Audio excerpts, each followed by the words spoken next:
no especial de domingo. Boa noite para você. Ao lado da Ana, a gente já recebe, vai conversar agora com o coronel da reserva, Paulo Roberto da Silva Gomes Filho, analista do Centro de Estudos Estratégicos do Exército. Muito obrigada pela sua participação aqui, ótima noite. A gente ouvia a Ana falando dessa possível janela para a retirada dessas pessoas ali na fronteira com o Egito. Ao que parece, ao que a gente percebe, já que é grande a concentração ali da infantaria, dos homens do Exército de Israel, para uma incursão terrestre, pelo que a gente percebe, parece que estão esperando a possível saída desses civis para iniciar essa nova fase, como o próprio primeiro-ministro chamou, da guerra. Em si, confirmando isso, qual a dinâmica daí para frente desse conflito? Mais uma vez, boa noite e bem-vindo. Boa noite, Beth, boa noite, Ana, boa noite, Eric, é um prazer estar com vocês aqui. A dinâmica, Beth, é a seguinte, né? Uma operação de incursão, que a gente chama no linguajar técnico de investimento, ela é precedida, né, na doutrina pelo cerco e pelo isolamento, que foram as duas fases que já foram realizadas, né? O cerco e o isolamento de toda a faixa de Gaza. O que faz a gente ter a certeza, por tudo que está acontecendo, né? Pelas declarações, mas não só pelas declarações, né? Pela atitude que os militares israelenses estão tomando, pelas providências que eles estão tomando, de que haverá, sem dúvida, o investimento. É provável que os planejadores israelenses escolham as primeiras horas da manhã. Então, agora acredito que sejam em torno de 4h09 da manhã lá em Israel. Eu não afastaria a possibilidade de, a partir da alvorada, né, do amanhecer de amanhã, lá, em torno de 6 horas da manhã, iniciar-se essa operação efetivamente. Como é que ela se dá na prática, né? O que diz a doutrina? A cidade, a faixa de Gaza lá, vai ser a porção norte inicialmente, deve ser dividida em vários setores, né? Esses setores vão ser individualmente isolados e cercados, e aí deve haver um investimento muito complexo, casa a casa, quarteirão a quarteirão. Pelas imagens que vocês mostram para nós, as cidades lá da faixa de Gaza estão sendo bombardeadas incessantemente. Há um grande acúmulo de prédios destruídos, né, de resíduos desses prédios, né, de entulho. Isso tudo vai dificultar muito a incursão terrestre. Essa operação muito complexa, cada janela dessa pode esconder um adversário, um militante do Hamas, muitos locais para emboscada, há uma extensa rede de túneis, ou seja, se espera que seja uma operação muito complexa, é uma operação muito demorada, e se o Hamas, e se o Israel, tiver efetivamente a intenção que é expressa pelo primeiro-ministro Netanyahu de retirar o Hamas de uma vez por todas do poder na faixa de Gaza, nós infelizmente devemos esperar uma operação que vai durar por muito tempo, meses, provavelmente. É uma situação complicada, porque é aquilo, né? Atrás de cada janela pode ter um militante, mas também pode ter um civil, não se sabe. É isso que torna mais complexo ainda a situação. E aí, coronel, eu queria também fazer uma pergunta sobre o chamado metrô de Gaza, né? Que é aquele sistema de túneis construído pelo Hamas no subsolo do território de Gaza. Um porta-voz, inclusive, do exército israelense chegou a dizer que vários integrantes do Hamas eles podem estar escondidos nesses túneis. Como é que se dá o combate numa situação como essa? É um combate muito difícil, Eric. E como você referiu, né, a presença dos civis naquela região é um fator muito complicador. E ele, do ponto de vista tático, ele beneficia o Hamas, né? É lógico que isso é um horror do ponto de vista humanitário, mas do ponto de vista tático favorece o Hamas. Essa dúvida, né, que pode gerar no soldado israelense se trata-se de um civil ou não, ela favorece o defensor nesse caso.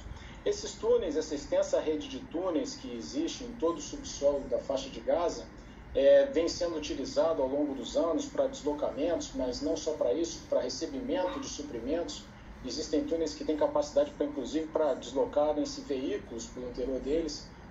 certamente está sendo utilizada para esses deslocamentos, para o recebimento de suprimentos e também para se esconderem, né? Para evitarem serem encontrados pelas forças israelenses. Provavelmente há nesses túneis também os reféns que estão sendo mantidos pelo Hamas, e só tem um jeito, Eric, que é nesse esquadrinhamento de quarteirão a quarteirão, casa a casa, buscar esses túneis, entrar nesses túneis e limpar essa área, né? E fazer um reconhecimento completo dessas regiões.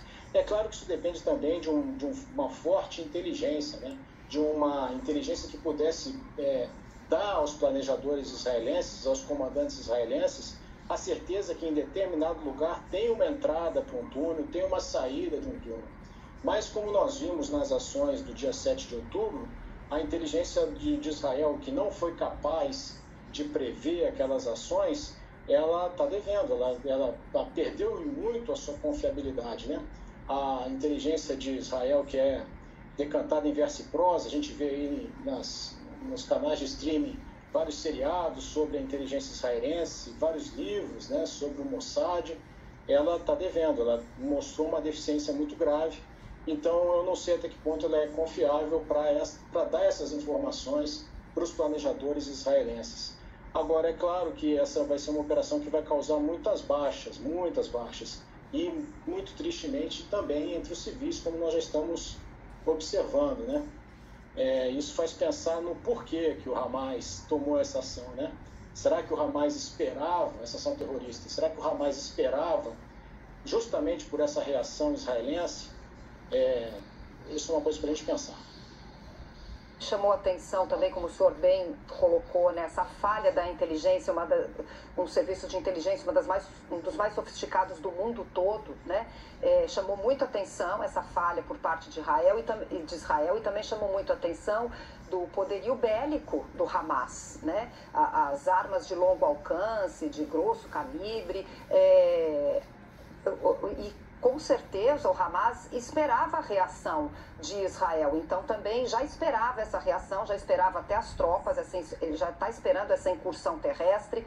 Considerando tudo isso, como que o senhor avalia esse armamento do Hamas e o que esperar de contra-ataque deles agora?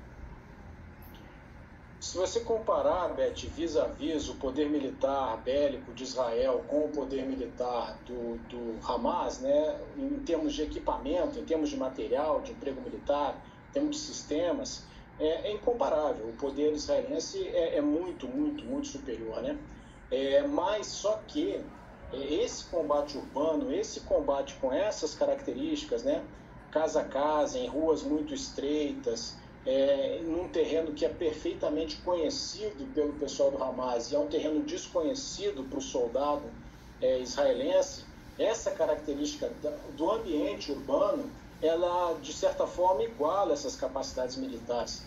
Veja bem, num terreno como esse que vocês estão mostrando aí, né, cheio de escombros, é muito mais difícil você, por exemplo, a utilidade dos carros de combate, né, a utilidade dos tanques, ela fica limitada. Ele não tem campos de tiro muito abertos, porque a própria organização urbana limita esses campos de tiro, então ele perde um pouco a sua superioridade em relação às armas do adversário. O combate acaba sendo igualado por armas de pequeno calibre, como fuzis ou metralhadoras, então o terreno tende a diminuir essa grande vantagem militar que Israel tem em relação ao Hamas no que concerne aos sistemas e materiais de emprego militar.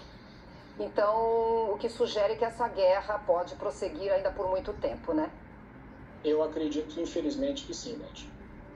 Coronel Paulo Roberto da Silva Gomes Filho, queria muito agradecer a sua presença no Especial de Domingo. Boa noite. Boa noite, muito obrigado pelo convite.